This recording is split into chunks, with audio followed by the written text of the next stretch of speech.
sigilanon. Mao ni ang gusto, di ba? Mga sigilanon. Praise the Lord. Dunay usa ka pamilya mga igsoon. Hallelujah. Ang ilang balay dos andanas sumili to na ay second floor. Praise God. Ang mga pamilya mga igsoon nangaon na sa ilang kusina, sa ilang lamisa. Malipayon ang mga pamilya mga igsoon nangaon nindot kay ilang ipangisgutan. Malipayon sila mga igsoon sadya kay sila nga nanihapon. Usa ka to ilang istoryahan ba? Basig mga panalangin to kay lipay mo daw sila.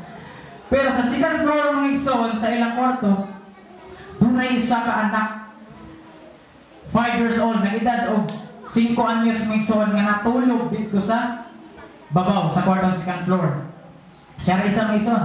Ug sa mga gitumura mga igsoon sa samtang nangaon ang pamilya malipayon kayo nga nag-istorya nangaon ang mga pamilya.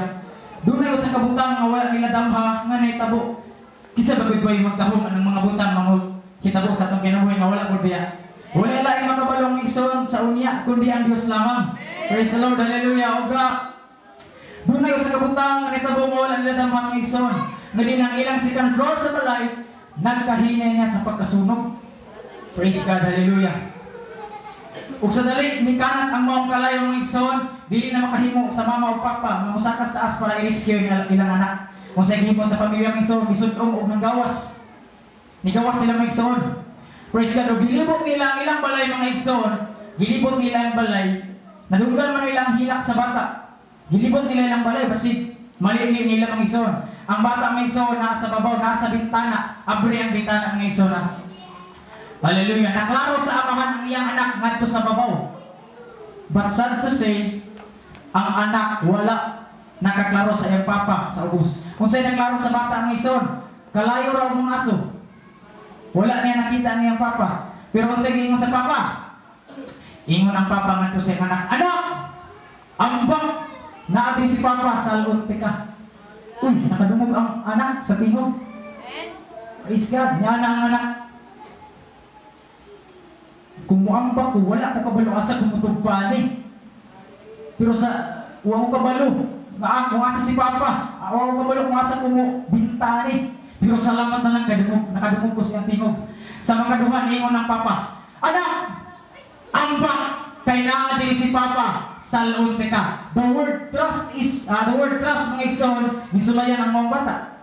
Ingon ng bata, kung magpabiling ko diri, mapatay mo yun ko. Pero kung maambak ko, wala na yung kabala sa si papa. Pero salamat kay nakadumog ko siyang tingog. Gisulayan man ang mga bata, mga igsoon, sa mga itumura, nagduduha man, apan ang mga bata, nilambak. Kung sa iyang pag-ambak mga igsoon, nasalo siya sa iyang amahan. Unsay gingon sa bata, hallelujah. Dunay usa ka butang nga pinakamaayo nga akong nahimo karon. Mao ang pagsalig ngadto sa akong amahan. Bisag wala ni nako makita, apan nituko kay nakadungog ko sa iyang tingog. Praise the Lord. That's what trust is mga igsoon to. Bisag tayo wala nimo nakita, apan dungog ka ni mga tingog mga igsoon. Hallelujah. Confident ka, mabuhat niya na mga igsoon, maura ko na sa papangalagan mga igsoon. Gets ninyo mga igsoon? Hallelujah! Niyan nitag midweek prayer, nitang puntag ka, prayer and fasting. Niyan nita karon mga igsoon, kay simbaman Sunday. Dili kay bakin anato mismo ang panagway sa Dios mga igsoon.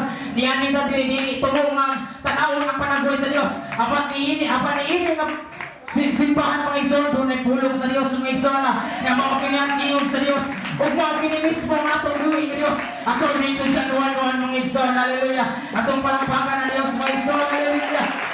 Hallelujah, hallelujah. Praise the Lord, hallelujah. Praise God, hallelujah. Tanang mga butang, tanang situation mga igsoon, pwede ni muna kuhaan og pagtulungan mga igsoon.